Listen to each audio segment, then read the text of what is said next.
Tuhan, saya sampaikan selamat malam dan salam sejahtera dalam Tuhan kita Yesus Kristus. Haleluya. Tentunya kita selalu bersyukur kepada Tuhan sebab Dia sungguh mengasihi kita. Amin.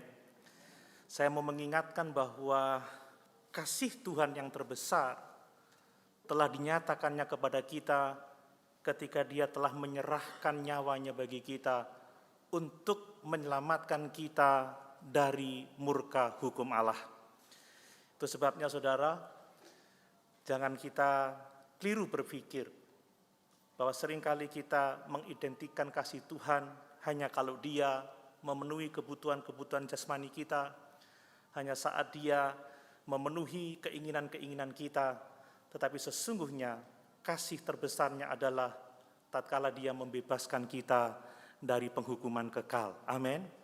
Tidak ada hal lain yang lebih besar dari kebenaran ini, bahwa Yesus telah mati memikul dosa-dosa kita supaya hanya oleh iman kita semua diselamatkan. Saya mau mengingatkan perkataan Tuhan Yesus bahwa apalah artinya kita memiliki seluruh isi dunia ini, kita mendapatkan semua yang diinginkan hati kita, tetapi kalau jiwa kita binasa. Itu sebabnya malam ini saya ajak kita semua juga mengucap syukur sebab Tuhan juga berusaha untuk menjaga kita dari penyesatan yang mungkin terjadi di zaman akhir ini. Karena barang siapa yang dapat disesatkan, dia akan kehilangan keselamatannya. Mari saudara, saya akan melanjutkan khotbah saya dari 1 Yohanes pasal yang kedua.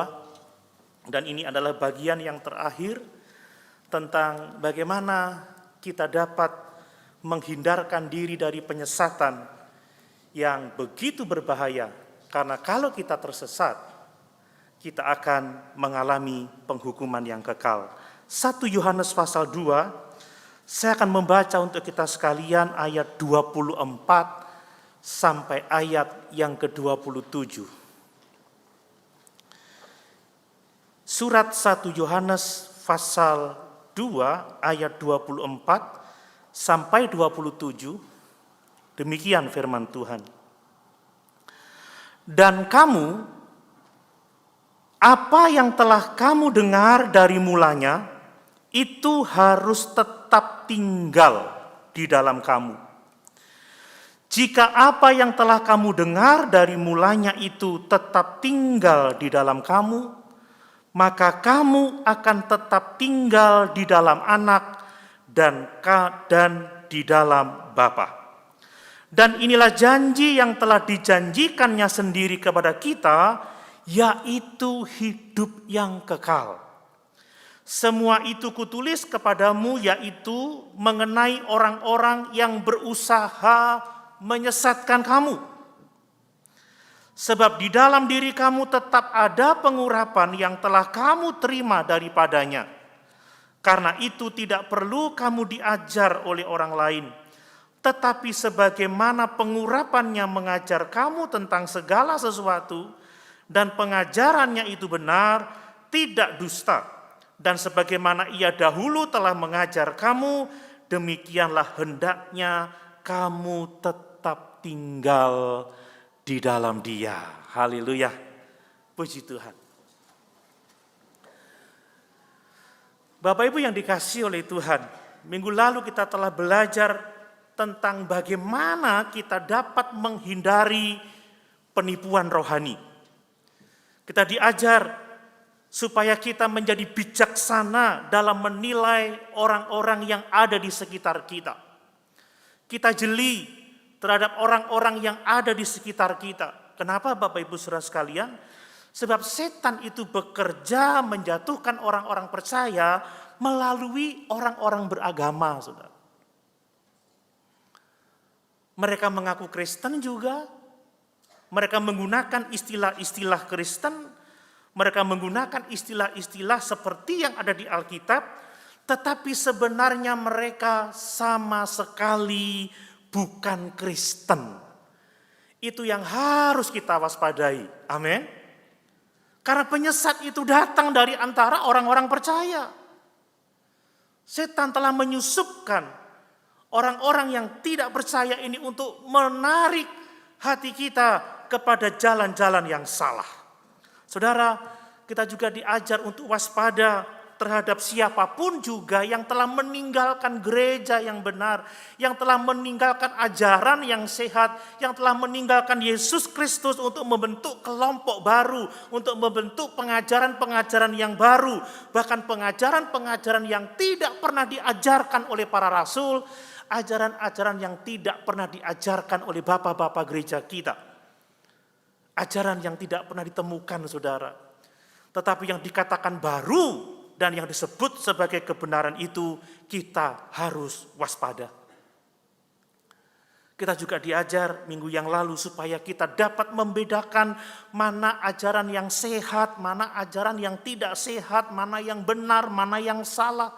Kenapa, saudara? Sebab doktrin yang benar, doktrin yang sehat, itu menyangkut hubungan kita dengan Tuhan. Kalau kita mengenal Tuhan dengan benar, menerimanya sebagai firman yang menjadi manusia, menerima dia sebagai penebus dosa juga Tuhan atas semesta alam, maka kita akan tinggal di dalam dia, kita memiliki persekutuan dengan dia. Tetapi kalau kita menolak Yesus sebagai Mesias, menolak baik Yesus maupun Bapa, maka sesungguhnya kita tidak punya hubungan dengan Tuhan. Makanya kita perlu terus bertumbuh dalam pengajaran yang sehat. Amin, saudara. Sebab apa artinya kita menikmati kesenangan dunia tetapi ternyata kita tersesat dan tidak memiliki persekutuan dengan Tuhan, kita akan binasa, saudara. Kita juga harus memiliki pengajaran yang sehat tentang Tuhan Yesus Kristus, sebab Injil itu intinya adalah Yesus Kristus. Jangan sampai kita menyembah Yesus yang lain, bukan Yesus seperti yang diajarkan di dalam Alkitab. Bahaya, saudara. Kalau kita menyebut Yesus tetapi dalam pikiran kita, hati kita bukan Yesus seperti yang diajarkan oleh para rasul, bukan seperti Yesus yang ditulis dalam Alkitab, maka kita sebenarnya menyembah Yesus yang lain. Maka sebenarnya kita tidak punya hubungan dengan dia. Dan kalau kita tidak punya hubungan dengan dia, sesungguhnya kita masih hidup di dalam kegelapan. Saudara, ini adalah kasih Tuhan yang besar bagi kita. Amin. Amin. Tidak ada yang lebih besar daripada kasih Tuhan yang telah membebaskan kita dari hukuman dosa. Yang terus-menerus mengingatkan kita, menjaga kita, supaya kita tidak mudah disesatkan. Tidak mudah diombang-ambingkan oleh berbagai macam ajaran yang sesat itu. Saudara, tidak ada yang lebih besar daripada kasih Tuhan yang menuntun kita, memimpin kita sampai pada hadiratnya dengan tidak bercacat, tidak bercela. Karena itulah akhir dari tujuan hidup yang ingin kita capai. Amin, saudara. Apa artinya, saudara? Kita mendapatkan semua yang kita inginkan, tetapi pada akhirnya kita hidup dalam penghukuman kekal untuk selama-lamanya. Jadi mari, saudara, kita fokus pada Injil yang benar itu, pada keselamatan jiwa kita, dan mari kita berwaspada, berhati-hati, berjaga-jaga, supaya kita yang hidup di zaman akhir ini, yang ditandai dengan munculnya, bangkitnya antikristus, kita tidak dapat disesatkan oleh siapapun juga. Amin. Saudara, ini kerinduan kita bersama. Dan inilah kehendak Tuhan atas setiap anak-anaknya. Nah, saudara, di 1 Yohanes pasal 2 ayat 24 sampai 27 ini, saudara. Ini adalah bagian yang ketiga, bagian yang terakhir tentang bagaimana kita dapat menghindari penipuan rohani. Dalam ayat-ayat ini kita melihat bahwa kita akan dapat menghindari penipuan rohani dengan cara apa? Dengan cara mengembangkan kebijaksanaan, mengembangkan hikmat, mengembangkan kepandaian, mengembangkan kejelian melalui tinggal di dalam firman dan melalui tinggal di dalam Roh Kudus.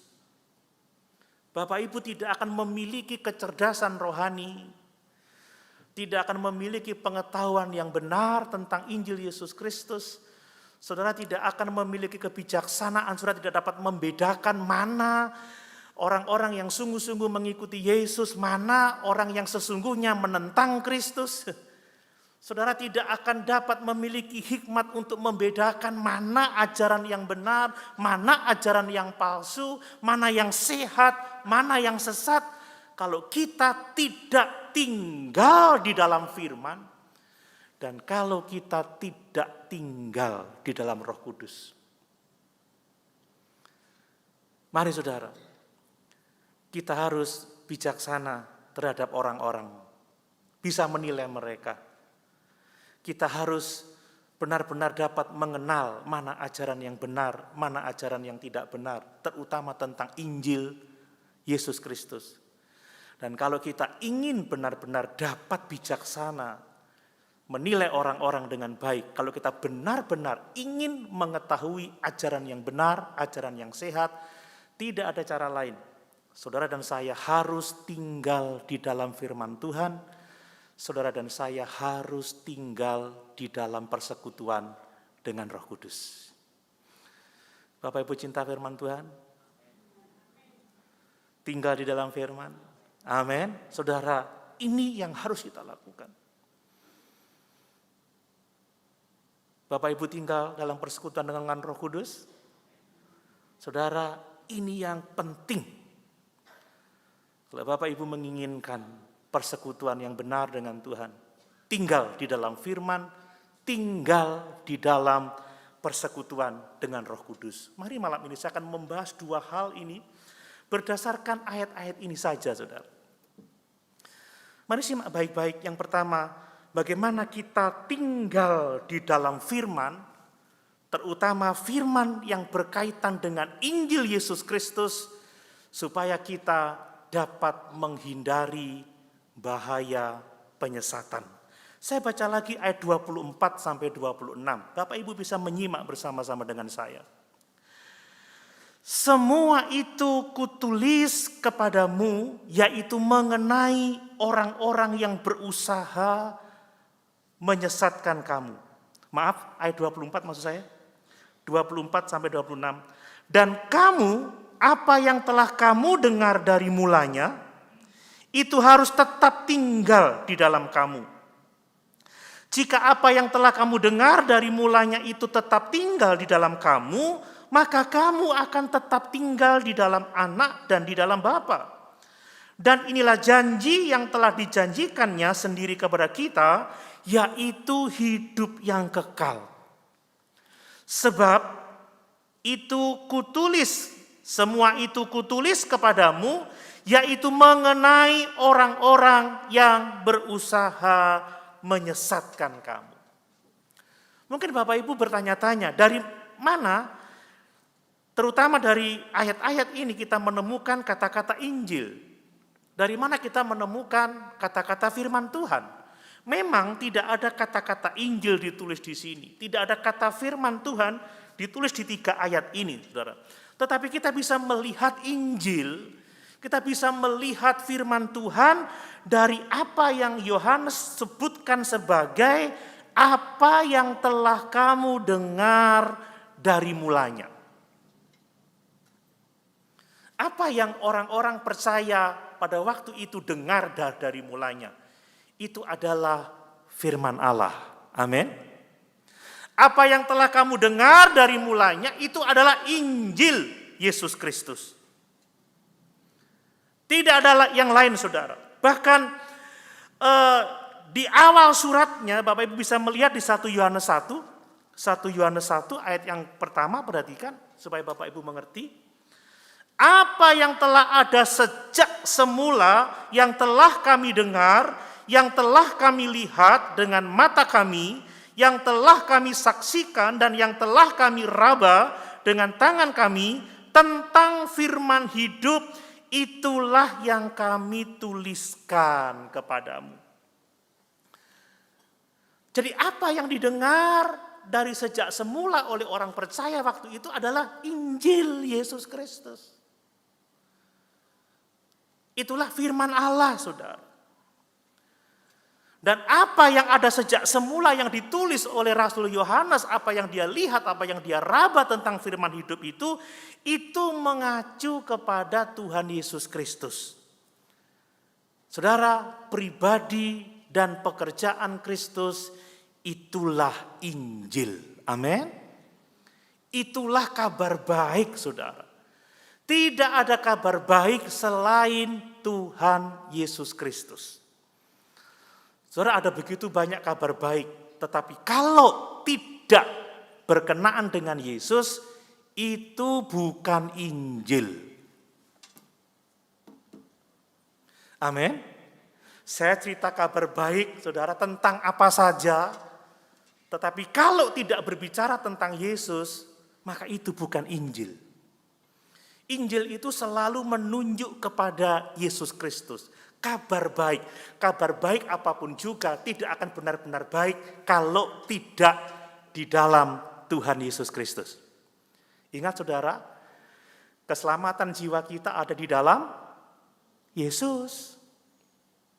Kelahiran baru kita ada di dalam Yesus.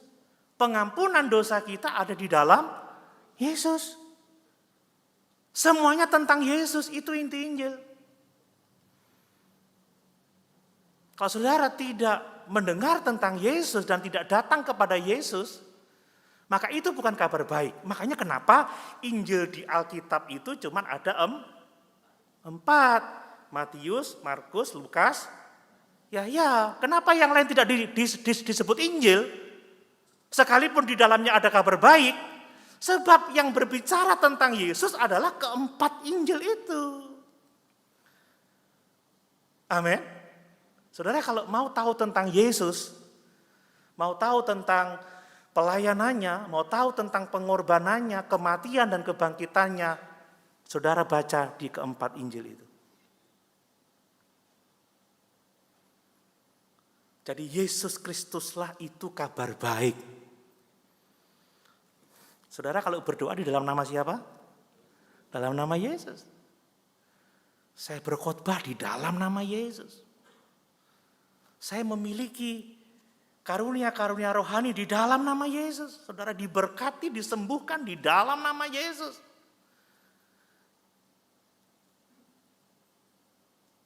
Semua hal di luar Yesus itu bukan kabar baik. Nah saudara, ketika Yohanes mengatakan, dan kamu, apa yang telah kamu dengar dari mulanya, itu harus tetap tinggal di dalam kamu. Kalau kita mulai di dalam Injil yang benar, kalau kita mulai di dalam Yesus Kristus. Nah saudara, kalau kita mulai di dalam Yesus Kristus, yang telah diajarkan oleh para rasul sebagai saksi mata. Bahkan Rasul Paulus, kerasulannya ditandai dengan perjumpaannya dengan Yesus di perjalanannya menuju Damsyik. Dan dia mengatakan bahwa Injil yang dia beritakan berasal dari Tuhan Yesus secara langsung. Maka mengapa kita harus mengikuti ajaran-ajaran yang lain yang tidak berasal dari Injil yang benar ini? Mengapa kita mau dibodohi dan mengikuti ajaran-ajaran yang lain yang tidak bersumber dari ajaran para rasul? Saudara, kita memiliki ajaran para rasul di firman Tuhan ini. Amin. Dan dari sini saudara kita kenal Yesus. Dari sini kita datang kepada Yesus. Makanya jangan mudah kita dibohongi dengan kabar-kabar baik selain di dalam Yesus yang tertulis di dalam firman Tuhan ini. Amin, saudara. Nah, perhatikan saudara, saya melihat Rasul Yohanes itu mencatat 4 hal tentang Injil yang dituliskan dalam ayat-ayat ini saja, saudara. Yang pertama, saudara, Injil itu selalu datang kepada kita hanya melalui firman Tuhan. Firman Tuhan yang kita dapat dari mana? Firman Tuhan yang kita terima dari pengajaran para rasul. Sebab mereka menuliskan apa yang mereka lihat, apa yang mereka dengar, apa yang mereka raba. Apa yang mereka saksikan tentang firman hidup itu yaitu Yesus Kristus. Sementara guru-guru palsu mengaku dapat penglihatan, mengaku dapat pengetahuan secara rahasia, mengaku mendapatkan suara Tuhan di dalam hatinya yang sebenarnya hanyalah spekulasi filosofis, pengalaman-pengalaman mistis yang mungkin didapat dari kuasa-kuasa kegelapan. Saudara, Injil yang dibawa oleh para rasul diterimanya oleh karena mereka hidup bersama-sama dengan Yesus, mereka mendengar pengajaran Yesus, mereka melihat bagaimana Yesus melakukan mujizat, mereka melihat kematian Yesus, mereka menyaksikan penguburannya, mereka menyaksikan kebangkitannya, mereka melihat kenaikannya ke surga, dan mereka yang mendengar janji akan kedatangannya kembali. Makanya saudara, para rasul telah mencatatnya itu di Alkitab ini. Dan selalu dari firman Tuhan kita akan menemukan Injil yang benar. Amin Bapak Ibu. Tidak ada cara lain. Saudara, jangan kita hanya mau mendengarkan hasil spekulasi filosofis orang-orang saudara. Orang-orang yang merasa mengalami pengalaman spiritual, Tuhan berbicara kepada saya, Tuhan membawa saya ke sana, membawa saya ke sini. Enggak saudara, kita bersyukur punya para rasul yang telah melihat Yesus, hidup bersama-sama dengan Yesus, menyaksikan siapa Yesus dan menuliskannya untuk kita. Itu anugerah besar bagi kita saudara. Makanya saya selalu menekankan, cintailah firman Tuhan ini. Baca, pelajari. Amin. Kenapa saya juga tidak bosan-bosan membacakan firman Tuhan kepada saudara. Saya enggak bosan-bosan menguraikan ayat-ayat, menjelaskan ayat-ayat. Ya, Bapak Ibu, apa yang saya uraikan ini Bapak Ibu bisa lihat dalam Alkitab ini. Saya enggak mencari sumber yang lain. Saya juga enggak mengatakan Tuhan bicara sama saya atau saya mendengar suara Tuhan. Saudara, saya memang mendengar Tuhan bersuara, berbicara kepada saya melalui firman-Nya. Amin. Saudara, kalau mau mendengar suara Tuhan, baca Alkitab. Amin. Ini suara Tuhan, ini firman Tuhan. Kalau Bapak Ibu ingin mendengar secara audible, baca keras-keras. Baca keras-keras, ini firman Tuhan.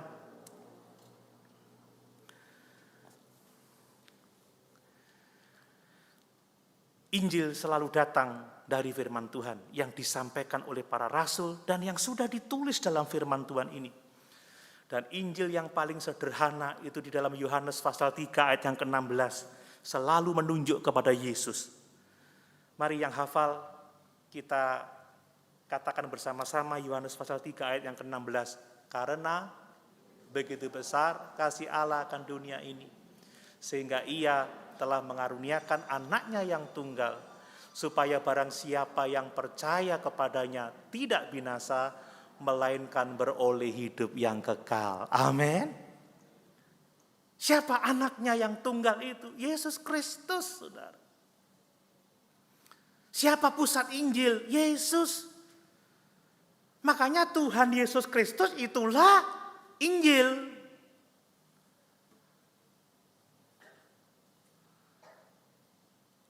Makanya kalau orang memberitakan pribadi yang lain selain Yesus, itu bukan Injil.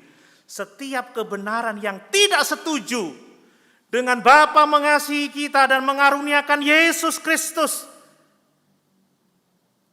sebagai Tuhan dan Juru Selamat yang mati memikul dosa-dosa kita di dalam tubuhnya sendiri, itu penyimpangan, itu bidat, itu sesat saudara. Itu adalah pekerjaan dari antikristus yang banyak bermunculan, yang bangkit di zaman akhir ini. Saya tidak mau Bapak Ibu dibingungkan dengan Injil-Injil yang lain. Injil selalu berbicara tentang Yesus.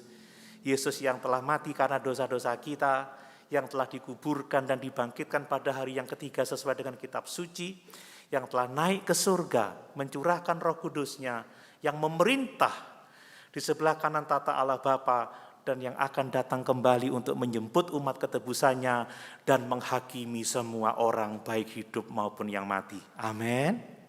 Amin. Itu yang harus kita pegang saudara. Saudara harus memiliki hubungan dengan Tuhan yang benar ini. Jangan main-main dengan keselamatan jiwa kita, saudara. Kalau Bapak Ibu percaya ada kehidupan kekal, kalau Bapak Ibu percaya ada kehidupan setelah kematian, jangan main-main dengan hidup kita sekarang. Jangan main-main dengan apa yang kita dengar. Jangan main-main dengan apa yang kita percayai. Sebab kalau kita keluar dari ajaran yang sehat, kita binasa. Kita menolak baik anak maupun bapa. Dan kalau kita melakukan itu, kita tidak tinggal di dalam Bapa, kita tidak tinggal di dalam anak. Nah, yang berikutnya tentang Injil, perhatikan saudara. Injil itu selalu membawa kita dalam hubungan pribadi dengan Allah melalui Tuhan Yesus. Injil itu selalu membawa kita kepada persekutuan dengan Tuhan melalui Yesus Kristus. Itu Injil, saudara. Kita baca ayat 24 bagian B.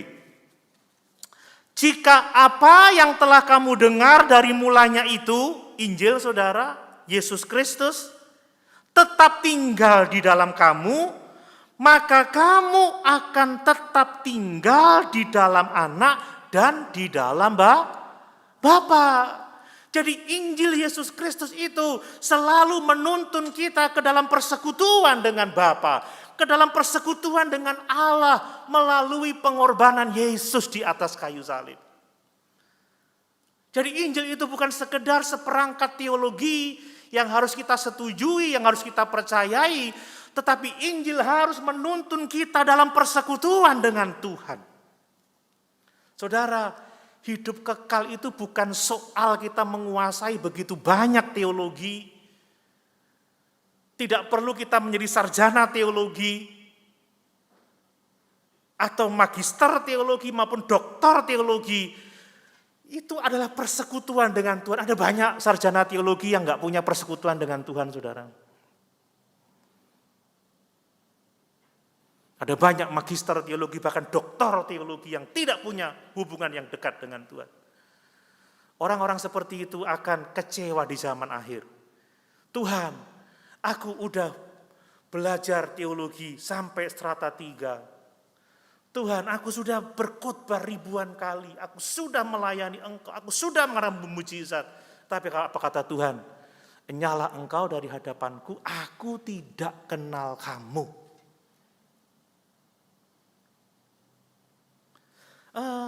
Baca Yohanes pasal 17 ayat yang ketiga. Ini keselamatan, saudara. Yohanes pasal 17 ayat yang ketiga.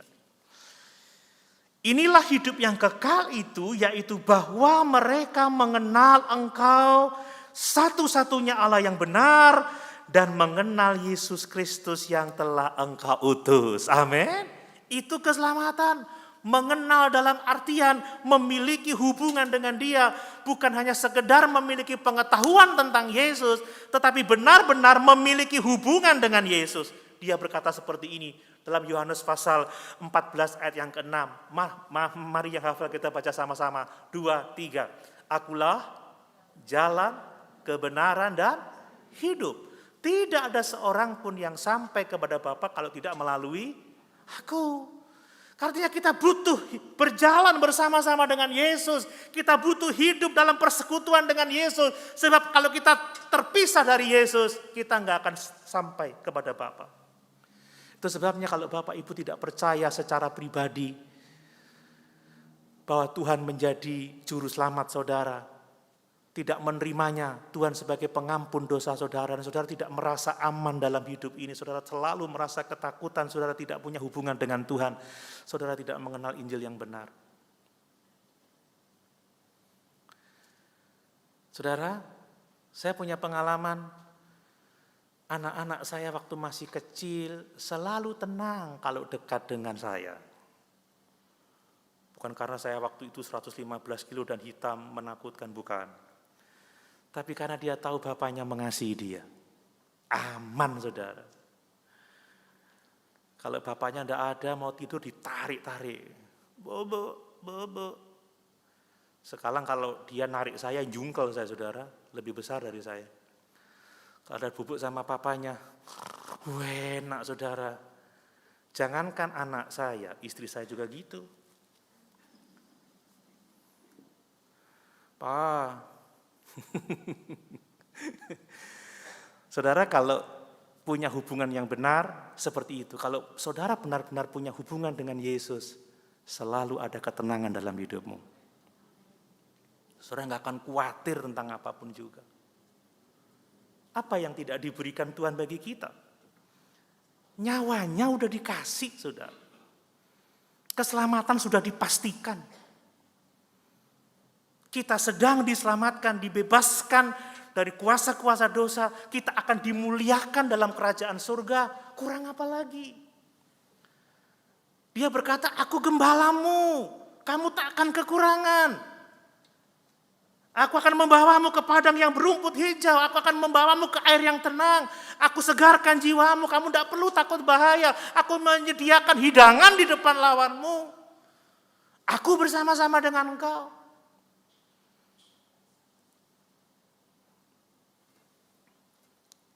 Saudara nggak akan takut menghadapi apapun juga, termasuk kematian. Amin. Amin. Tadi pagi saya ceritakan. Waktu kemarin sore hari Sabtu itu ada kunjungan dari staf gubernur ke SDA Jember. Rupanya di kantor itu sudah dipasang foto-foto ketua. Ya, ada 5 ketua.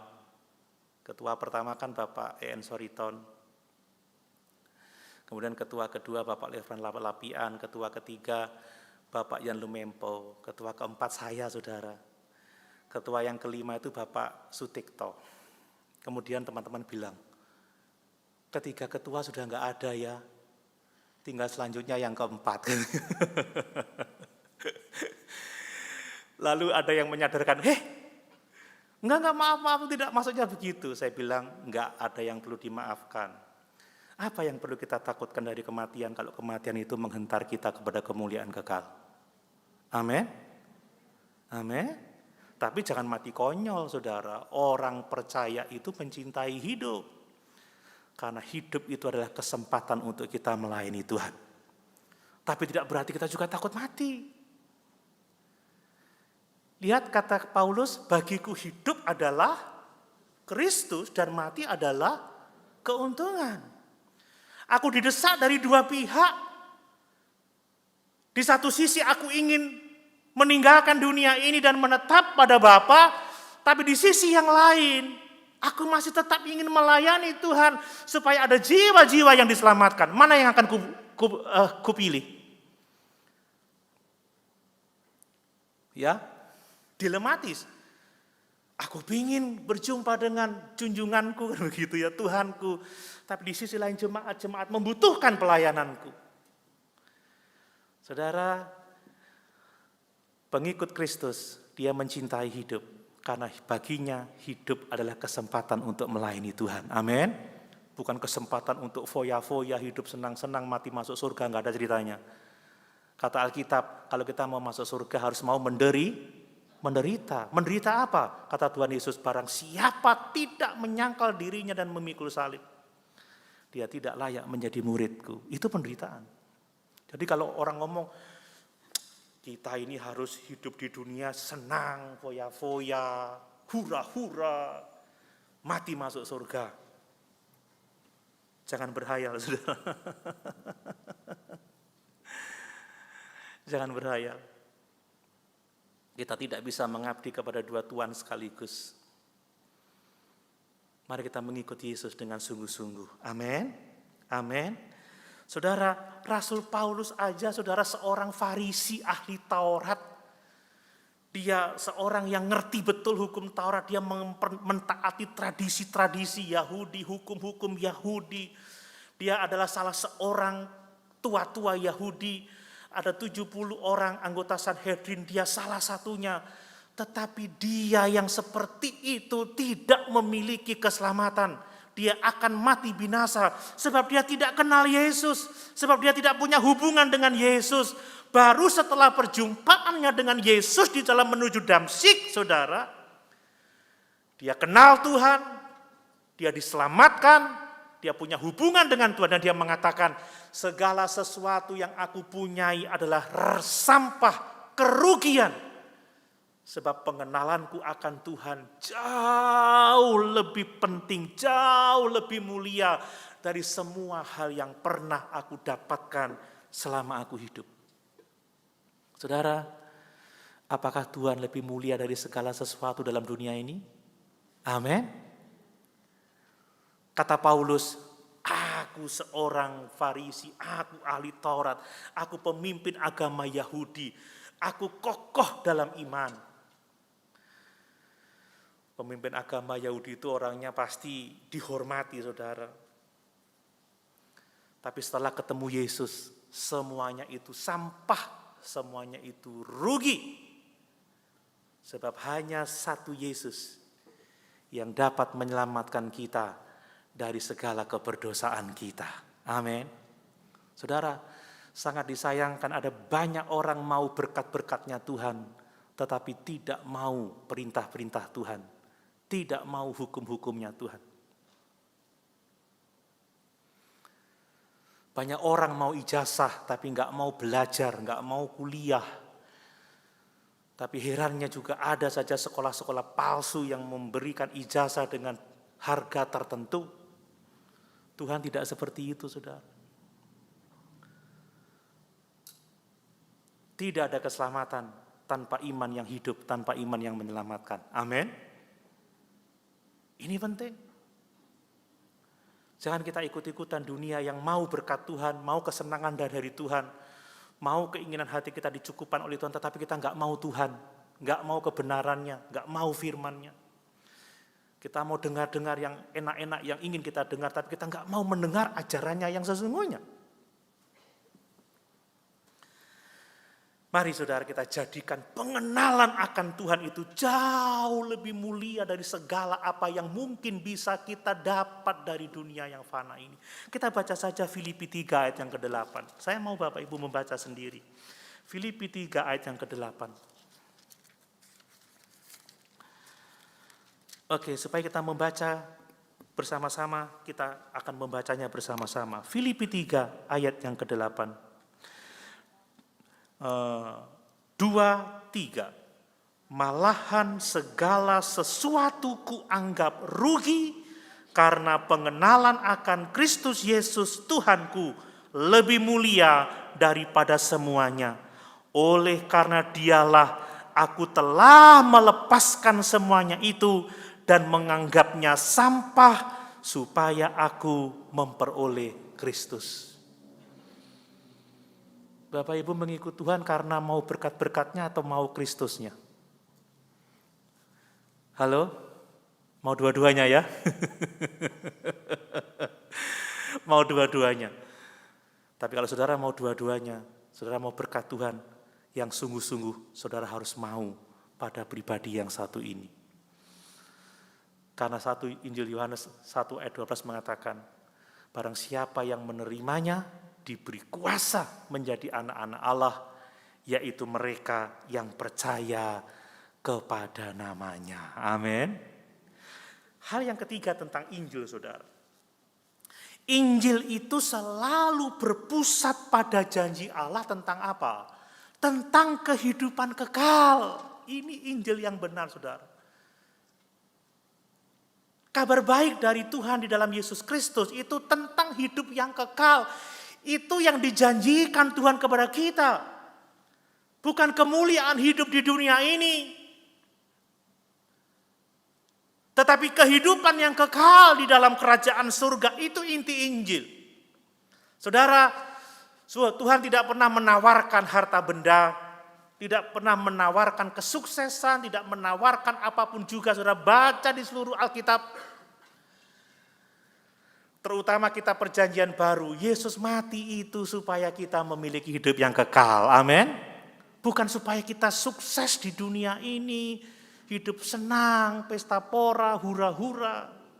Yesus tidak mati untuk itu. Dia mati supaya kita mempunyai hidup yang kekal, supaya kita memiliki hubungan yang benar dengan Tuhan. Kalau untuk membuat kita kaya, Yesus tidak perlu mati di atas kayu salib, saudara. Lihat bangsa Israel. Abraham kurang kaya apa, saudara? Ayub itu kayanya nggak ketulungan. Ishak, Yakub kaya, saudara. Yusuf sangat kaya. Yesus belum mati loh untuk mereka. Untuk membuat kaya itu gampang. Untuk membuat kita kaya, Yesus nggak perlu mati di atas kayu salib. Kenapa dia perlu mati di atas kayu salib? Karena di salib itulah berjumpa antara keadilan dan kasih Allah untuk kita orang berdosa. Amin. Salib itu untuk memikul dosa-dosa kita.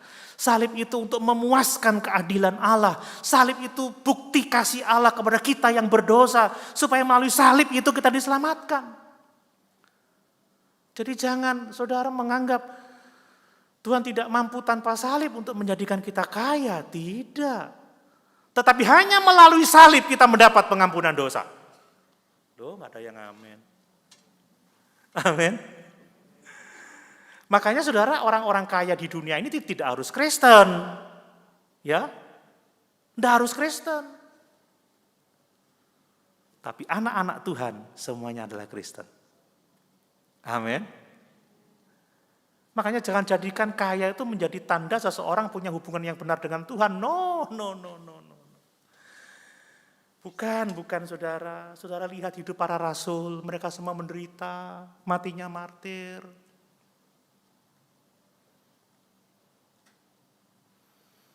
Ukuran seseorang memiliki hubungan dengan Tuhan adalah kehidupan yang diperbaharui, kehidupan yang benar, kehidupan yang memuliakan Tuhan sebab dosa-dosanya telah diampuni oleh Tuhan. Amin. Jadi inti Injil itu adalah kehidupan yang kekal. Saya baca lagi 1 Yohanes 2 ayat 25.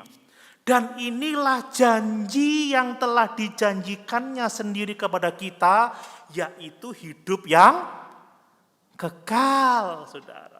Perhatikan dengan baik-baik. Janji Tuhan itu hidup yang kekal. Dan saya mau pastikan lagi, tidak ada yang lebih besar daripada hidup yang kekal ini. Tidak ada yang lebih baik daripada hidup kekal yang telah Tuhan anugerahkan bagi kita. Sebab tanpa Yesus menjanjikan hidup yang kekal, semua kita binasa. Siapapun kita hari ini, pembesar, orang-orang hebat, orang-orang terkenal, siapapun juga, tanpa hidup yang kekal, kita akan binasa untuk selama-lamanya. Tidak ada yang lebih besar daripada janji hidup yang kekal, saudara. Itulah Injil. Injil itu dijanjikan oleh Tuhan. Bukan Tuhan berkata seperti ini, aku datang memberi seperangkat peraturan, kalau engkau bisa mentaatinya, maka engkau akan punya hidup yang kekal. No, tidak seperti itu. Injil tidak berkata, kalau kamu punya orang-orang yang mendoakan engkau, maka engkau akan mungkin dapat keluar dari api penyucian. No, saudara. Injil itu dijanjikan gratis, cuma-cuma bagi setiap orang yang mau percaya kepadanya. Amin. Fakta hidup kekal itu dijanjikan, itu berarti bahwa keselamatan bukan usaha kita dan bahwa keselamatan sepenuhnya free, gratis pemberian Tuhan. Tetapi kita harus menerimanya dengan iman. Amin. Saudara bisa lihat di catatan Injil, saudara. Ingat ketika ada seorang lumpuh yang diangkut 4 orang dan diturunkan melalui atap. Kemudian ditaruh di depan Yesus. Apa kata Tuhan Yesus? Anakku, dosamu sudah diampuni. Apa yang membuat orang ini layak diampuni? Tidak ada. Kalau dosanya diampuni, itu semua karena kasih karunia Allah. Amin. Ini luar biasa, saudara. Ingat ketika seorang yang berdosa, Maria itu, perempuan itu yang nangis di kaki Yesus, yang meminyaki kaki Yesus dengan minyak narwastu yang begitu mahal, yang menyeka kakinya dengan rambutnya. Yesus berkata apa? Dosamu sudah diampuni. Apa yang layak dari seorang wanita ini? Apakah dengan nangis di kaki Yesus dia dapat diselamatkan? Tidak, itu sepenuhnya kasih karunia. Juga seorang penjahat yang disalib bersama-sama dengan Yesus saat dia bertobat, apa kata Yesus? Sesungguhnya hari ini juga engkau bersama-sama dengan aku di dalam kerajaan Allah. Itu semua kasih karunia. Amin. Saudara, Injil itu bicara tentang hidup yang kekal dan itu pemberian gratis. Makanya di dalam Efesus pasal 2 ayat yang ke-8 Paulus mengatakan, kita diselamatkan karena kasih karunia oleh iman. Itu bukan hasil usahamu, itu bukan hasil pekerjaanmu. Jangan ada orang yang memegahkan diri. Kalau kita yang tidak bekerja, tetapi kita menerima upah karena iman, itulah anugerah, itulah kasih karunia yang besar yang Tuhan berikan kepada kita. Sekali lagi Bapak Ibu yang dikasih oleh Tuhan, Injil itu fokusnya adalah kehidupan yang kekal. Amin. Ya. Tentang Injil yang keempat, saudara. Ternyata setan itu mempromosikan kebingungan tentang Injil, saudara. Ayat 26 jelas di sana. Semua itu kutulis kepadamu, yaitu mengenai orang-orang yang berusaha menyesatkan kamu.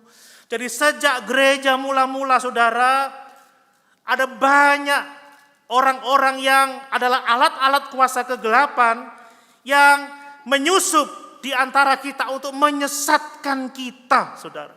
Ketika para rasul masih hidup, saudara, sudah ada banyak penyesat-penyesat.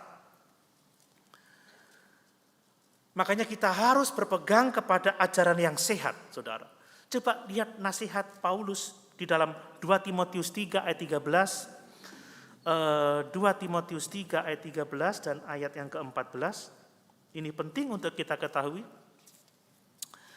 Ya, ini peringatan Paulus kepada Timotius pada waktu itu. Sedangkan orang jahat dan penipu akan bertambah jahat, mereka menyesatkan dan disesatkan. Tetapi hendaklah engkau tetap berpegang pada kebenaran yang telah engkau terima. Tetap berpegang pada Injil Yesus Kristus. Dan engkau yakini dengan selalu mengingat orang yang telah mengajarkannya kepadamu. Saudara, jika setan berhasil mengacaukan, mempromosikan kebingungan tentang Injil, itu efek domino, saudara. Itu akan mengacaukan semuanya. Ambil contoh saja, saudara, ya. Ada orang yang percaya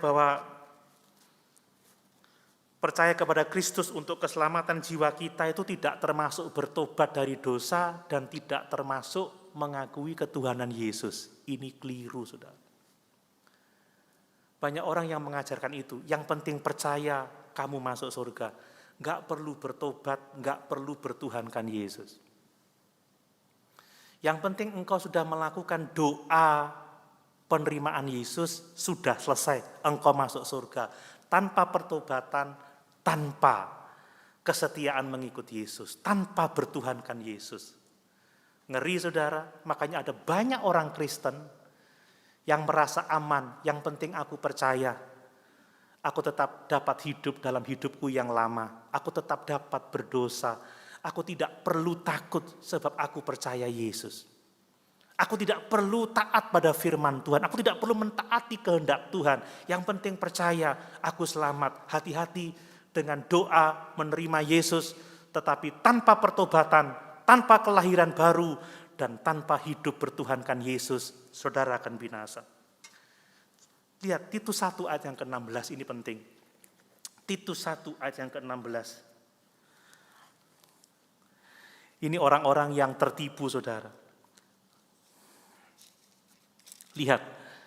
Mereka mengaku mengenal Allah, perhatikan. Tetapi dengan perbuatan mereka menyangkal Dia.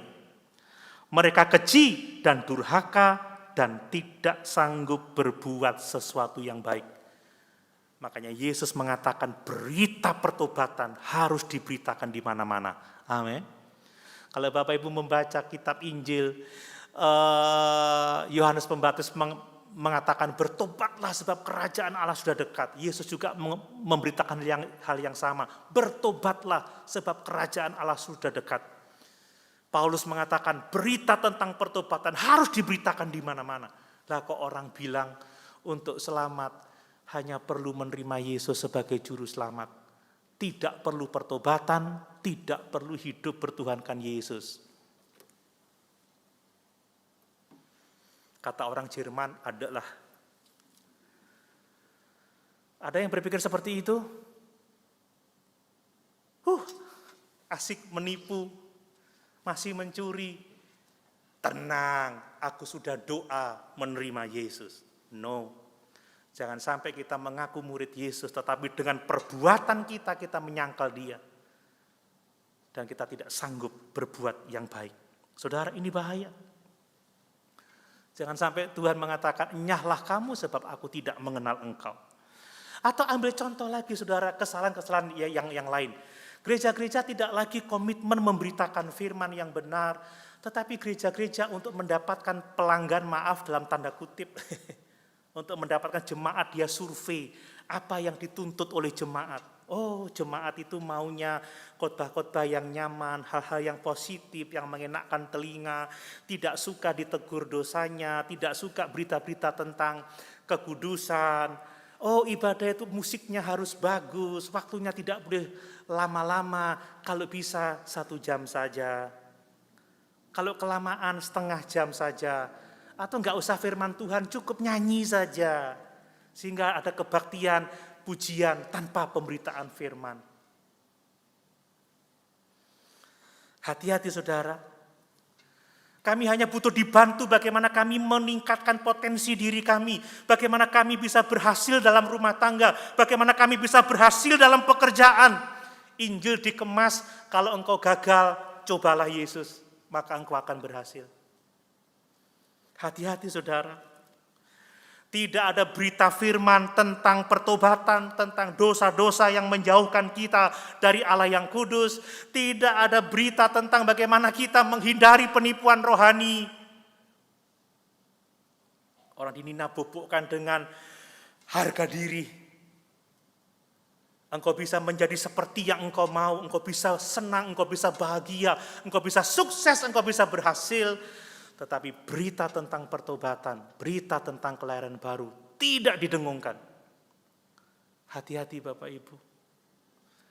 Kenapa saya berani mengatakan ini? Karena ini yang dikatakan firman Tuhan. Saya tidak mau bersalah di kemudian hari. Kalau terjadi apa-apa, lalu orang bilang, gerejaku gak ngajar gitu sih. Makanya kata Paulus, engkau saksi, aku telah memberitakan semua apa yang benar, semua apa yang perlu engkau dengar. Saya bukan hamba Tuhan yang baik, yang setia, kalau saya tidak mengkhotbahkan 3 seri khotbah ini yang cukup mungkin membutuhkan perhatian yang kuat.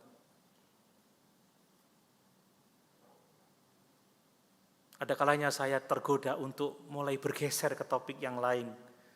Tapi hati saya selalu mengatakan, ini berita firman Tuhan.